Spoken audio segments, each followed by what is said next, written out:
Hi guys, hope you're all well. It's Sunday, so that means it's time to review another tarot or oracle deck today.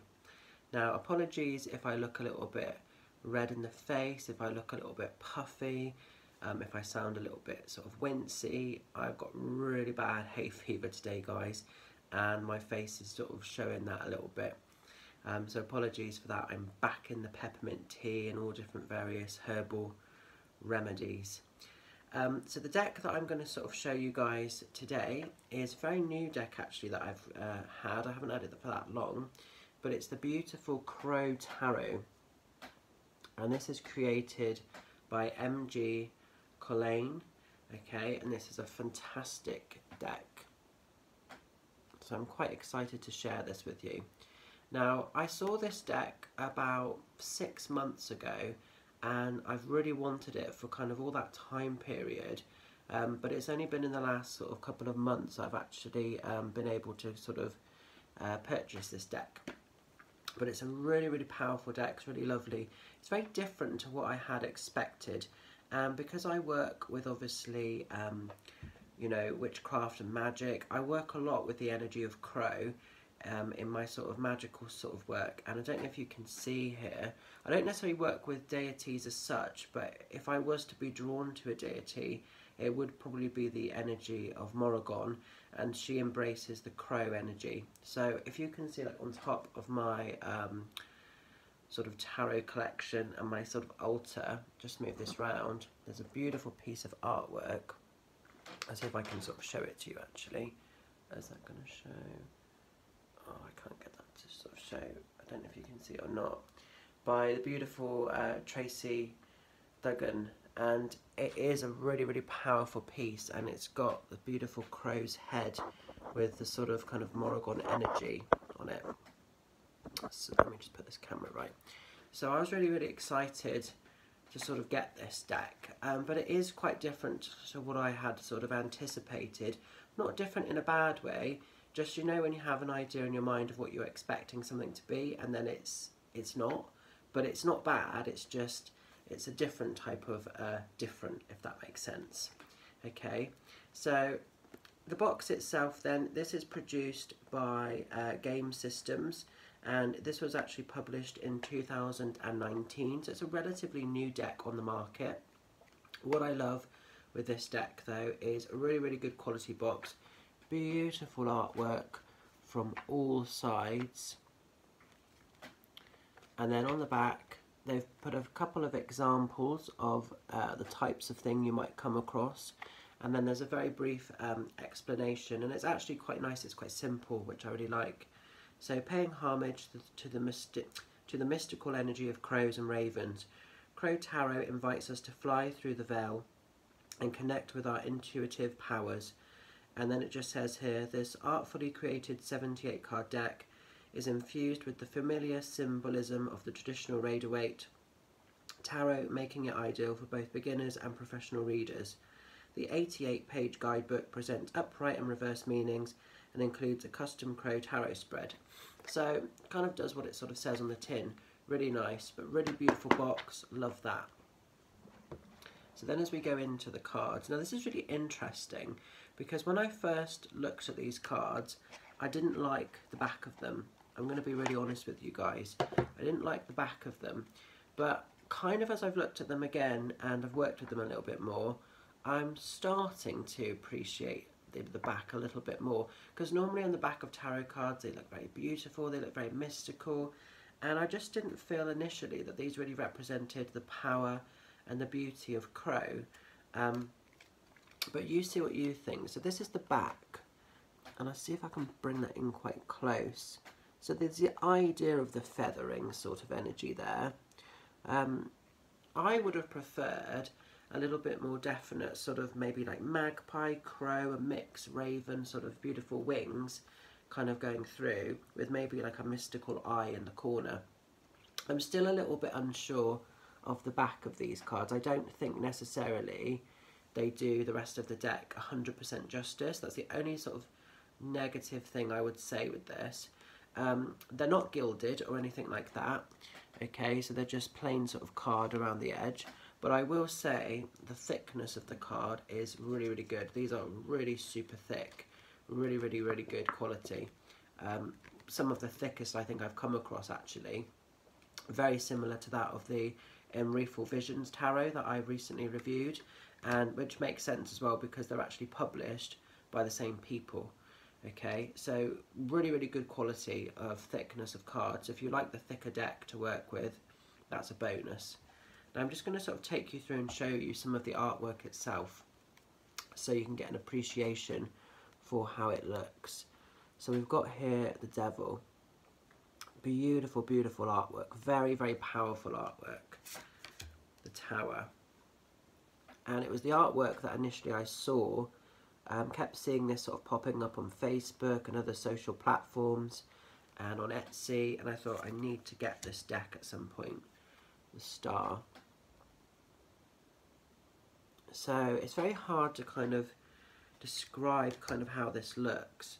Now this is a negative aspect. For me, I think you've probably seen in other videos, I've sort of said that I would prefer to have the description of what the minor arcana are, because being dyslexic, sometimes I have to just count them up, you know, and it can be very sort of frustrating. And when I'm doing a reading, it's not so much of a problem because I don't really even go into what that card is in the sense of like Four of Pentacles.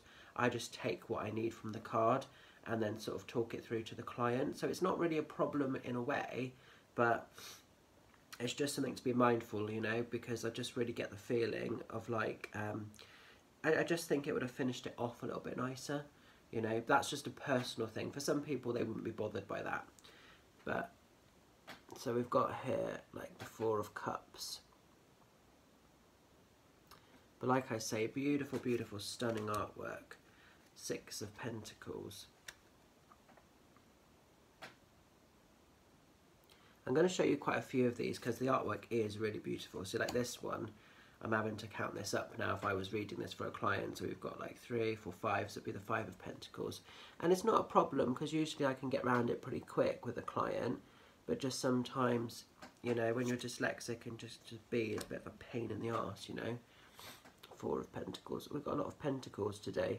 There must be an abundance and a flow of prosperity wanting to come in. But you can see how they all are very, very different. So Three of Pentacles there. Stunning artwork. See, like this one, I'd have to count up. You've got 3, 4, 5, 6, 7, 8. So 8 of Wands.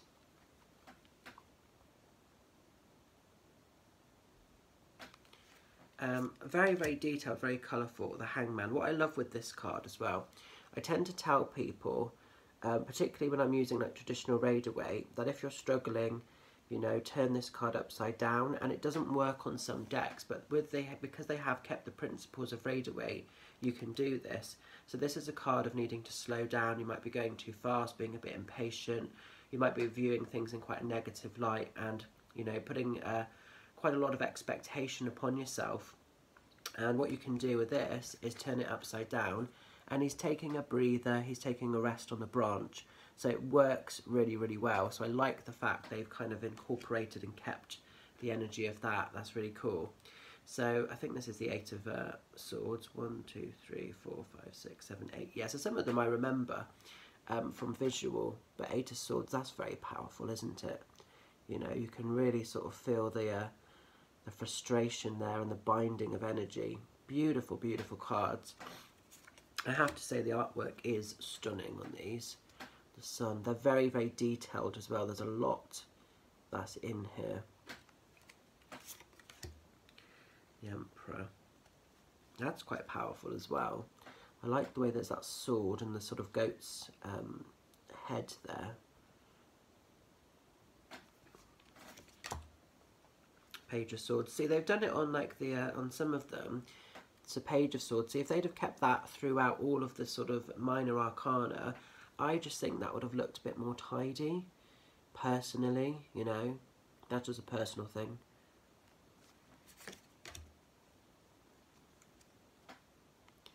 You know, so you can really, really get an appreciation for how this deck looks and works for you. So it's like we've got the Five of Cups there. and it's really showing you the way that sort of crow or raven is really sort of stooped over. You can really get an appreciation for like everything is sort of looking quite down and out, and really not seeing these two big cups that are sort of there and available, you know. Yeah, so the Four of Swords, and that's very similar to the traditional tarot of Rider-Waite. So they've really kind of kept a lot of the elements of that, which I really love. The card that everybody fears and gets sort of scared about, Death. I mean, look at the power of that with the sort of skull and then the rebirth there. And also you've got the poppies, which obviously are beautiful, and I love that because obviously poppies do represent the energy of death. Temperance. Oops, make sure you can see these. I'm not going to show you all of these cards because I literally could show you so many of them, but I just want you to get an idea of how they are, and they're all very different from each other as well. You know, all of them have a story to tell, and they encompass a lot. You know, you've got like the wolf here, the butterfly. There's a lot in here actually, you know, very detailed cards.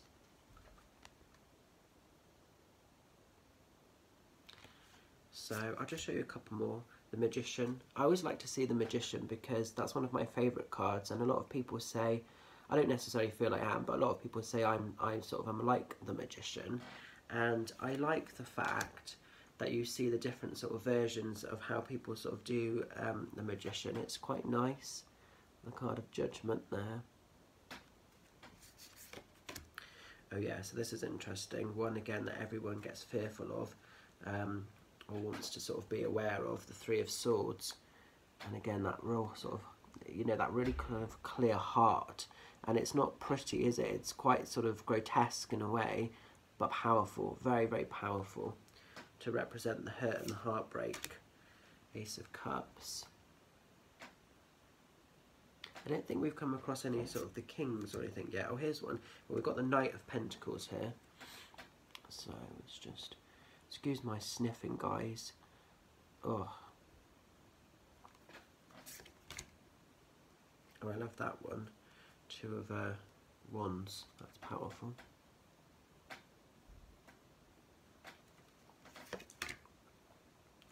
Two of Cups. So they are very detailed actually, you know. I'm just going to see if I can find a King, or, oh look, the World. I've always got to show you the World when that comes up, because that's a lovely card. And I love that you've got, you know, in the traditional sort of card, you've got all the different animals and they're still encompassing those around the edge there. Beautiful. Here's a King. Okay, King of Wands. I just wanted to show you some of the sort of cards of authority. Let's see if we can find a Queen. Oh, that's interesting. Queen of Wands. That was nicely planned. So beautiful artwork on these guys. Really fantastic. So, like as always, what I'm going to do is pick us a card for the week ahead, or sorry, for this Sunday, and then we'll sort of see what we're dealing with. Before I do that though, I want to show you the book. I have to say the book is exceptional quality. So you've got lovely sort of artwork here and on the back. And I think that this is actually separate artwork. I don't think this is in a card. I didn't see it in a card. I think this is actually separate artwork just for the book. So I like the fact they've taken the time to do that. Now, what you get as you open this up, you get obviously all the details by the publisher. And there's a little thank you message here, and this is actually really nice, and it just says, a very special thank you to my beautiful daughter River, who inspires me every day to create art for the sake of happiness first. And I really like that. That's a really nice dedication. And then you go straight into how the Crow Tarot was birthed and born. And then there is not too much to this, and you go straight into the major arcana. And what I like here is you've got a nice sort of layout, you know, so you've got whatever the card is, you've got keywords, what sort of element it represents, and then you've got the message, and then you've got the upright, and then you've got the reversed as well. So you've got all the sort of elements in there, and then you've got obviously the same for the minor arcana, And then at the back of the book, what's really nice is you've got a little bit about the author and the artist herself. So she is an artist and author that is based in Seattle, and it just talks a bit here about she's done some stuff at School of Design, she's been an artist for over 10 years, talks a little bit about sort of her background and how she came to sort of create this beautiful deck. So that's really nice to have that. So great book, really good quality, love that. So let's just pick us a little card and see what we need to know about for this Sunday, guys. So again, they glide, because they're thick, they glide really well in the hand. Oops. Ooh, that's just now that actually slipped. I'm not going to use that one because I could feel that slipped. It wasn't actually, it didn't pop out as such. And I haven't used these too much yet, so they still feel quite new. Okay, but it is a deck I will be working with more, definitely. It's almost like I've had to come away from them and then come back to them a little bit, and that you find that sometimes with decks. Okay, so I'm asking for a card for the highest of good. Oh, you can't have all those. So they are very slippery. Yeah, they're very slippery. Oh, and I'm not going to actually use those either because they're just slipping, they're not popping out. You know when one pops, because it will just go boom. Like that. Boom. That's what we want. Okay.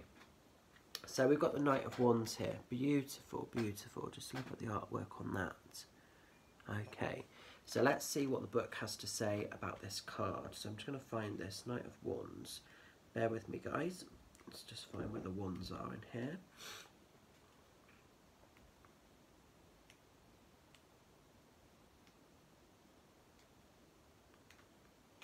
Okay, Knight of Wands. So, what we've got then. So it just says, the Knight of Wands channels the charging energy of his horse and moves forward with raw power and determination. With the sun high in the sky offering plenty of daylight ahead, the crow flies without hesitation. He is confident of success, even if he experiences moments of uncertainty about where he is going. The Knight of Wands reflects a person who jumps in without weighing all the consequences. He possesses an energy that is pure enthusiasm, a much-needed ingredient when executing a plan. This card warns that although passion is essential, you must find balance and clear thinking for a project or situation to find success. So basically, you know, you can be passionate, you can be enthusiastic, but don't go running in too quickly. So be careful, guys, if you're planning things for this Sunday. You know, have an appreciation for it, but just hold fire a little bit, think it through completely before you go charging in.